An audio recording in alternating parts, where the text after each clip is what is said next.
Sometimes your mother gave you some of the best advice. Not always. And if this were true, I have a friend who does cover work for a book publisher who would definitely be out of a job. And welcome back to the heart of the stories we tell. I'm Rob the host, and this is another look deep into what makes a story, a theory on storytelling by a storyteller who believes that every story has merit. And tonight's episode is Close Making the Story.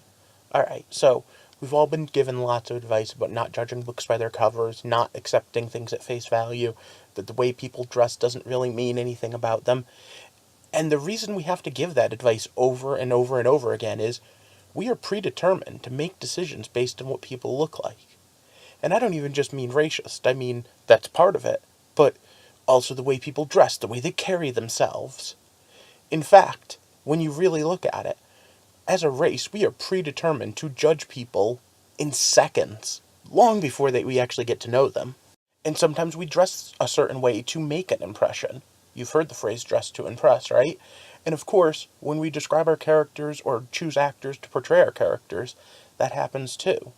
In fact, how many people got mad when this man was cast to be Jack Reacher? Because Lord knows that no matter whether you think he's a good actor or a bad actor, he's not anything like what you would expect Jack Reacher to look like, if you read the books. Now, what do we do here? What we do here is we try to take apart stories, learn how and why they work. If that sounds interesting to you, hit that subscribe button. I also review stories as they come up. However, there's a lot to unpack with this, and what it means for visual storytelling, even when it's not visual per se. If you've ever seen a movie or TV show about a con man, you're probably familiar with the psychological concept that sociologists and psychologists study. I'm going to use Pretender as my example, although there's a million that could have been used. Jared would dress up like a pilot, a bartender, a doctor, and when asked, "Wait, are you a fill in the blank here?" his answer was always, "Well, I am today," and laugh it off. But because he stood there confidently pretending to be one, people just bought into it. Because if you look the part, people believe you. There are even real-life examples of people pretending to be airline pilots just because they're dressed like one, and the very scary stories of people dressing like cops. Please don't try this at home, but did you know that most people will listen to someone in a white lab coat, even if they don't have any reason to believe them? They did study after study, and they found that if people saw someone wearing a white lab coat, they just assumed they were a doctor or a scientist or someone that knew something or were smart in some way. But it gets even more crazy, because when you put someone in a white lab coat, they do better on tests of how smart they are. I mean, at that point, we are literally saying, clothes make the man or woman. Because that's one of those things with that whole for success thing, dress for the job you want. It's a way of setting yourself up and preparing you. Now, why is this important for storytelling? Well, in both the selling of and the understanding of a story, the way we dress our characters matters. The way our characters look matter. Because no matter how many times we say not to judge a book by its cover, that's what people do. That's why we repeat it so often. Because if you dress a character like they're smart, people will treat them like they're smart. If you dress a character like they're an idiot, they're going to be seen as an idiot. Putting it together with last week's The Anchoring Effect, you don't even need to have them dress like that the whole story. Someone walks on stage in a lab coat, you assume that they work in a lab. You assume they're smart. You assume they're a scientist. You've anchored that fact in. And as much as I tell it mostly for storytelling purposes, there's no way that this is limited just to storytelling. In general, the way you present yourself matters, both to the way other people see you and the way you see yourself. And again, this comes through in stories. The way you feel about a character comes through in how they are seen. But the way they're seen affects how other people feel about them. In the case of the picture you're looking at now, the Apple Store, if you took it out of context, if you dropped this into 1964 when there was no such thing as an Apple computer or an iPhone, would it mean the same? Of course not. It's cultural baggage. And depending whether you're 20 years old, 30 years old, or a teenager, these two images, both of Optimus Prime, mean different things to you. One might be, oh, that old one and the new cool one. Or it might be, hey, that's when it was cool and it's a stupid Bay one. You may like both of them, but does one of them feel different to you? And does one of them look like they turn into a truck while the other one doesn't? That matters. Remember how I said the psychologists and sociologists study this all the time? Well, there's some really scary studies out there. With only a moment or two's work, you can Google Milgram, and you know what? There's some really, really scary stuff. The idea that someone can be put in a position of power just by what they're wearing, just by the way they hold themselves, just by the way they look, and that most people just follow perceived authority. Why is this important for stories? I know, we kind of drifted away for a second, but it is. Because since we accept authority on face value, just in everyday life, because we are judging books on their covers most of the time, when you see someone in a movie, read about them in a book, see someone drawn in a comic book who appears to have authority, you side with them. Now, yeah, there is also the part of us that goes with the underdog, the rebel, but point blank, we don't question authority as a species. And so as a writer, you need to realize that when you write a character in authority, there are just, even outside of storytelling, you need to question everything, and we don't. Try a little experiment with me right now while you're sitting and watching this video. I want you to imagine that your significant other throws on Netflix and says, hey, I have this movie, I want to watch it with you. And you don't catch the name on the screen because you went to make popcorn, you went to the bathroom, whatever. You have to judge this movie and tell me what you expect. You sit down and the credits have already rolled and it's starting. And it's a scene just on a street corner. It looks like a big city, probably New York, but there's no subtitle. And Vin Diesel walks in. And he's wearing a suit and tie. And he walks down the street and he runs into Dwayne "The Rock" Johnson, who's also in a suit and tie. And they talk for a minute about how's it going, just normal everyday stuff. How's it going? How are the kids?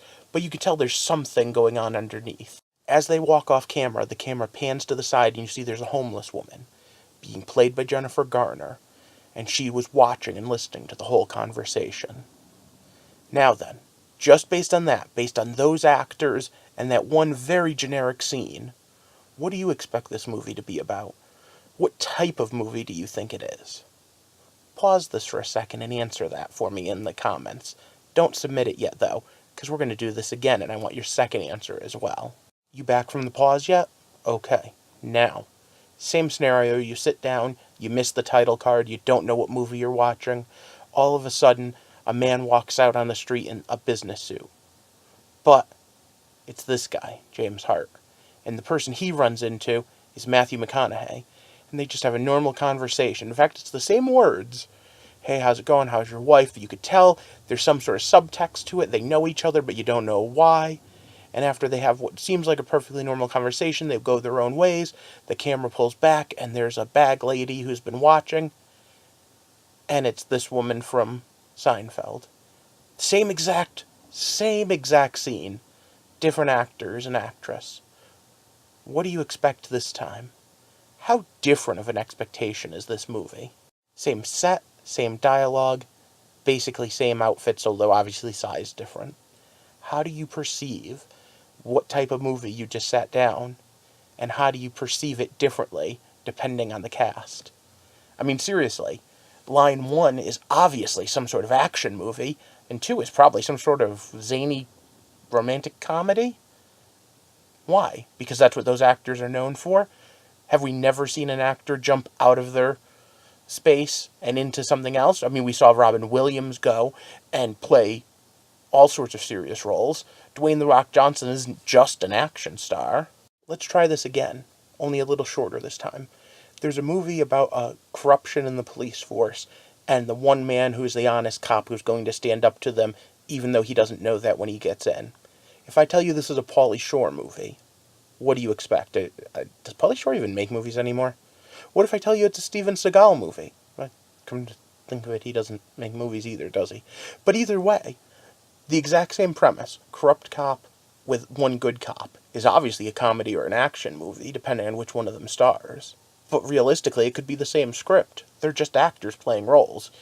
Not very good actors in either case, but whatever. Hollywood knows what it's doing when it casts these people. They know what they're getting. They know that you just picturing these faces gives you an idea of what to expect. Because visually you're judging a book by its cover.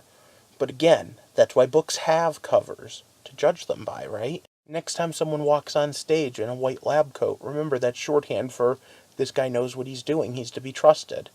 Next time you see someone in the real world in a white lab coat, be careful, you might think the same. Now, that's not always wrong, but it's just one of those things. And when we dress our characters, when we describe our characters, just a physical description of who they are, it makes a difference.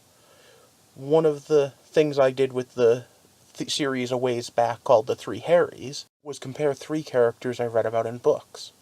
But Daniel Radcliffe was the picture I used for Harry Potter most of the time, because it's the one we recognize as Harry Potter. The same could be done with Dresden. Necroscope was never made into a movie, though, so we don't have a go-to visual for him. And when they do make these movies out of books, casting directors get paid a lot of good money to decide who plays the roles. And even if you disagree, and sometimes I do, you have to realize they're going for an image. They're using a visual shorthand to try to build in authority, to try to build in a concept, and anchor it in your head as soon as possible. Once that thought has been anchored in, they're able to expand on it and either subvert it or go with it.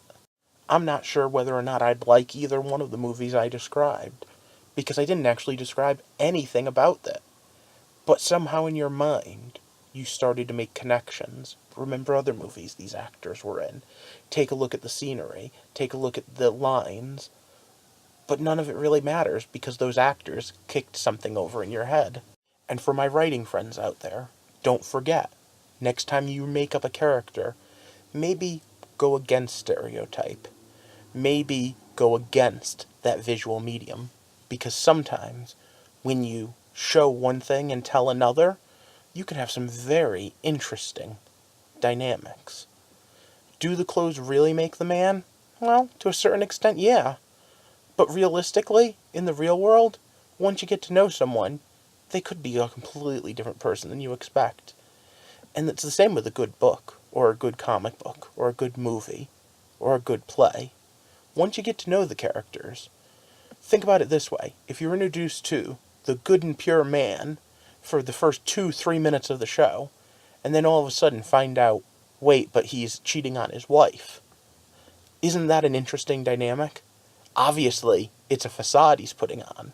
On the other hand, if you're constantly told the good, honest man would never break a vow, would never break a promise, would never cheat on his wife, but he has a bastard son, maybe that's a clue that you aren't being told the whole story. And maybe, just maybe, that'll help you discover something deep in the story. Let me know what you think down in the comment section below, because I really would love to hear your opinions on this. And of course, if this was thought-provoking and gave you an interesting thought, why don't you hit that thumbs up button and tell a friend or family member. Share it on Facebook, Twitter, whatever. And if you haven't already, click that subscribe button to hear me go on with my insane theories about hows and whys about storytelling. And of course, join the community in another way. Let me know what you think. Talk with me about this. Talk with each other. Let's really try to dissect how these things work and why the clothes make the man. Might just be an important question as we walk through how stories work and as we go through the heart of the stories we tell. Have a good night, and thanks for watching.